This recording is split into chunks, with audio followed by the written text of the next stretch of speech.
महाराष्ट्र के एक छोटे से गांव में रहने वाली एक 12 साल की दलित लड़की के लिए उससे उम्र में बड़े एक लड़के का रिश्ता आया।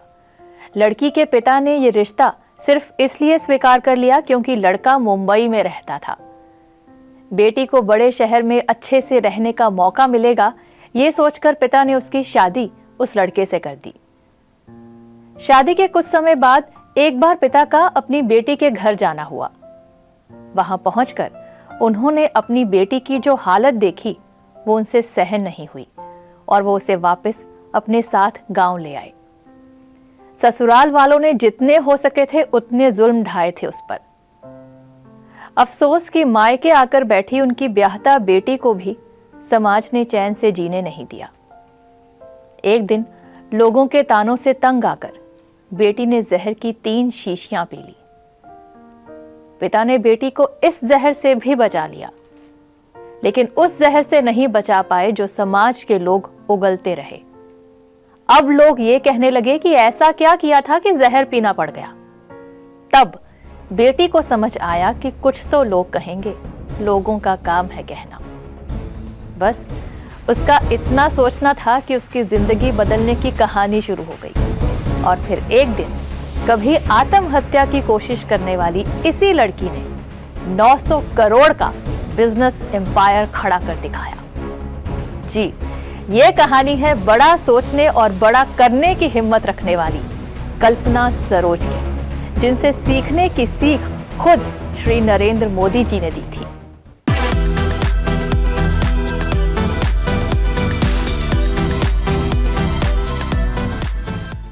नमस्कार, मैं हूं निधि चुग। बात चल रही थी कल्पना सरोज जी की। कल्पना जी ने फैसला कर लिया था कि अब वो आत्मनिर्भर बनकर सम्मान से जीकर दिखाएंगी। इसके लिए उन्हें चाहिए था काम। तो सबसे पहले तो वो मुंबई वापस चली गईं। ससुराल नहीं, अपने चाचा के पास, क्योंकि वहां काम मिलने की उम्मीद ज्यादा थी। उस वक्त उनकी उम्र थी महज 16 साल। चाचा ने देखा कि इस उम्र में झुग्गी झोंपड़ी में रहना जवान बेटी के लिए ठीक नहीं, तो उन्होंने अपने एक गुजराती दोस्त से रिक्वेस्ट की कि वो कल्पना को उनके पास रख लें। उस दोस्त की 3 बेटियां पहले से थीं, फिर भी उसने कल्पना जी को बिल्कुल अपनी बेटी की तरह अपने यहाँ रख लिया। उन्हीं ने कल्पना जी को एक होजरी कंपनी में सिलाई के काम पर भी लगवा दिया। पहले तो घबराहट में उनसे सिलाई मशीन चली ही नहीं, तो उन्हें 2 रुपए रोज पर धागे काटने का काम करना पड़ा। मशीन पर हाथ चलने लगा तो वो महीने के 250-300 रुपए कमाने लगी। उस गुजराती फैमिली का कहना था कि हम बेटियों से पैसे नहीं लेते, तो कल्पना जी जो भी कमाती थी ज्यादातर उनकी सेविंग हो जाती थी। इस सेविंग से उन्होंने एक सिलाई मशीन खरीद ली और घर पर भी सिलाई का काम शुरू कर दिया। इसी दौरान उनके पिता की नौकरी में कोई प्रॉब्लम आ गई।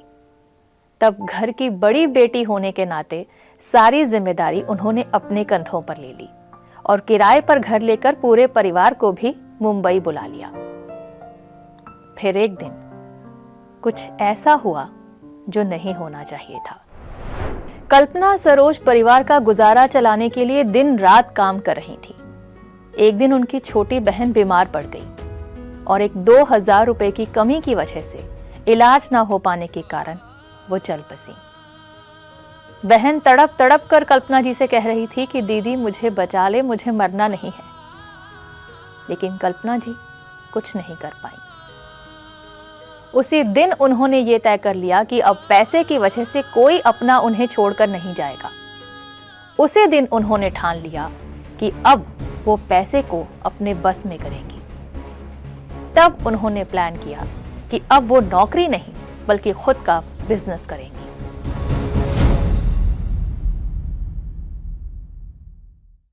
सरकारी योजना के तहत लोन लेकर उन्होंने फर्नीचर का बिजनेस शुरू कर दिया। ये बिजनेस चल पड़ा। फिर उन्होंने ब्यूटी पार्लर का बिजनेस भी किया। धीरे धीरे वो गरीबी के दलदल से बाहर निकल आईं। इसी बीच उनकी जिंदगी में आए स्टील फर्नीचर के एक व्यापारी समीर सरोज। दोनों ने जिंदगी भर साथ रहने का फैसला किया और शादी कर ली।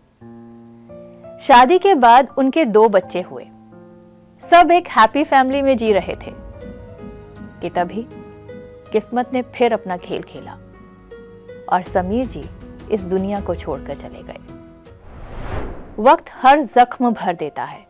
अब कल्पना सरोज पहले से ज्यादा मजबूत बन चुकी थी। एक दिन एक आदमी उनके पास आया। उसने कल्पना जी से कहा कि वो अपनी एक जमीन महज 2.5 लाख में बेचना चाहता है, क्योंकि उसे पैसों की तुरंत जरूरत थी। सौदा बुरा नहीं था, पर फिर पता लगी सच्चाई। वो जमीन लिटिगेशन में अड़ी थी और उस पर कुछ भी बनाया नहीं जा सकता था। बावजूद इसके कल्पना जी ने मुसीबत में फंसे उस शख्स की मदद करने के लिए वो जमीन खरीद ली।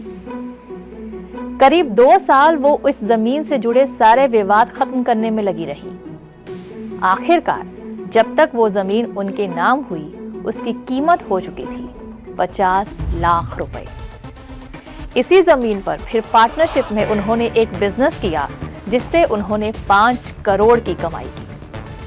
2.5 लाख से 5 करोड़ बना सिर्फ कल्पना सरोज की बिजनेस सेंस, प्लानिंग और लोगों के लिए कुछ करने की भावना से। 1960 में कमानी ट्यूब्स नाम से एक कंपनी शुरू हुई थी। शुरुआती दौर में तो कंपनी ठीक ठाक चली थी, लेकिन 1985 में कंपनी की मैनेजमेंट और मजदूर यूनियन के बीच कुछ विवाद पैदा हो गया था, जिस कारण कंपनी बंद हो गई थी। 1988 में सुप्रीम कोर्ट ने एक ऐतिहासिक फैसला दिया, जिसमें कोर्ट ने इस कंपनी के वर्कर्स को कंपनी का मालिक बना दिया और मालिक को कंपनी से बाहर कर दिया। मालिक बनकर वर्कर्स खुश तो बहुत हुए, मगर वो कंपनी को ठीक से चला नहीं पाए, जिस कारण कंपनी पर 115 करोड़ का कर्ज चढ़ गया और 140 केसेस भी दर्ज हो गए। सन 2000 की बात है। कल्पना सरोज के कमाल के बिजनेस सेंस को तब तक सब जान चुके थे। एक दिन कमानी ट्यूब्स के वर्कर्स कल्पना जी के पास आए और उन्होंने कल्पना जी से कहा कि आप इस कंपनी की कमान संभाल लीजिए। अब जिस कंपनी पर इतना कर्ज हो, केसेस हो, प्रॉफिट की कोई गुंजाइश ना हो, तो उसमें कौन पढ़ना चाहेगा। तो कल्पना जी ने भी इसमें पढ़ने से साफ मना कर दिया। लेकिन फिर वर्कर्स ने बताया कि कंपनी में काम करने वाले 3500 वर्कर्स का बुरा हाल है और उनके परिवार भूख से मर रहे हैं। यहाँ तक कि कुछ वर्कर्स को तो भीख तक मांगनी पड़ रही है। इतना सुनना था कि उन्हें अपनी गरीबी के दिन याद आ गए और उन्होंने बिना किसी स्वार्थ के उनकी मदद करने का फैसला कर लिया। कल्पना सरोज ने सबसे पहले कमानी ट्यूब्स पर लगे इंटरेस्ट और पेनल्टीज माफ करवाए। फिर सभी बैंक्स को लोन के प्रिंसिपल अमाउंट में 25% कम करने के लिए भी कन्विंस कर लिया। नतीजा ये हुआ कि कंपनी के प्रति कल्पना सरोज की मेहनत और ईमानदारी को देखते हुए 2006 में कोर्ट ने उन्हें कंपनी का मालिक बना दिया। और फिर एक दिन अपनी पेशेंस और स्ट्रेटजीज के दम पर कल्पना सरोज ने करोड़ों के घाटे में जा रही कमानी ट्यूब्स को 500 करोड़ की कंपनी बना दिया। उनकी इन्हीं सब अचीवमेंट्स के लिए उन्हें भारत सरकार ने पद्मश्री से भी नवाजा और बैंकिंग बैकग्राउंड से ना होने के बावजूद भारतीय महिला बैंक के बोर्ड ऑफ डायरेक्टर्स में भी शामिल किया। कल्पना सरोज के जीवन की ये कहानी हमें ये सिखाती है कि अगर सिचुएशंस को समझने की पेशेंस हो और डिटर्मिनेशन हो, तो हालात और किस्मत दोनों को बदला जा सकता है। इस वादे के साथ कि किसी और हस्ती की प्रेरक दास्तान के साथ फिर हाजिर होंगे।